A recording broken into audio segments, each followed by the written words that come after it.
একটু আগে নিয়ে যাই। আচ্ছা, আমাদের দেহকোষে কত সংখ্যক ক্রোমোজোম থাকে? বলো, পারবে? এত কামাই কেন? আচ্ছা, আমাদের দেহকোষে কত সংখ্যক ক্রোমোজোম থাকে? 46টা। 46টা, তাই তো? 46 বাদ হতে পারি যে, পারি তো? কোন সংখ্যক বলতে পারি তো? নাকি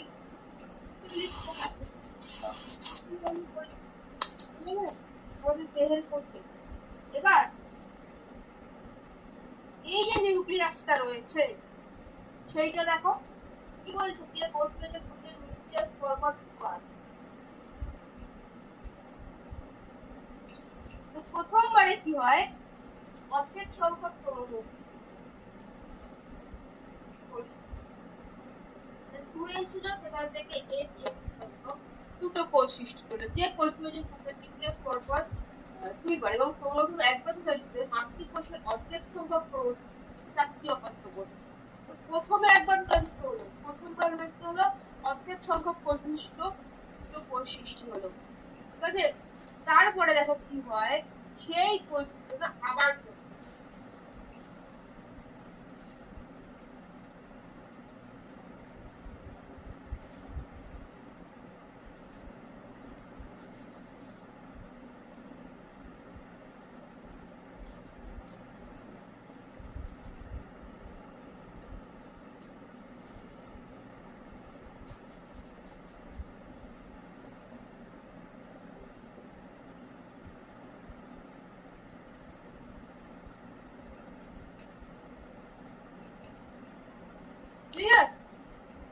দেখো এটি হচ্ছে মিওসিস বিভাজন, অর্থাৎ যে কোষ বিভাজন প্রক্রিয়ায় নিউক্লিয়াস পরপর দুবার, ঠিক আছে, এবং ক্রোমোজোম একবার বিভাজিত হয়ে মাতৃকোষের অর্ধেক সংখ্যক ক্রোমোজোম বিশিষ্ট, দেখো এখানে 2n, এখানে nn, অর্ধেক সংখ্যক ক্রোমোজোম বিশিষ্ট দুবার বিভাজিত হচ্ছে।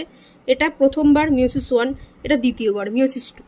দুবার বিভাজিত হয়ে 4টি অপত্য কোষ সৃষ্টি করে, তাকে বলছি মিওসিস বিভাজন, ঠিক আছে? তো দেখো 2n সংখ্যক ক্রোমোজোম বিশিষ্ট, প্রথমবার হচ্ছে অর্ধেক সংখ্যক, তারপর সমসংখ্যক, মানে টোটালটা দেখতে গেলে যে কোষ বিভাজন প্রক্রিয়ায় মাতৃকোষের অর্ধেক সংখ্যক ক্রোমোজোম বিশিষ্ট 4টি কোষ সৃষ্টি হয়, ঠিক আছে, তাকে বলছি আমরা মিওসিস কোষ বিভাজন। ব্যাপারটা এখানটাতে কি আছে, মানে জিনিসটা আমরা পড়েছি মানে ক্রোমোজোম সংখ্যা ধ্রুবক থাকে, আমরা আগেই পড়েছি, তাই না? এতে এর মানুষ সংখ্যা আবার এর পরে আরেকজনেরও তো পরে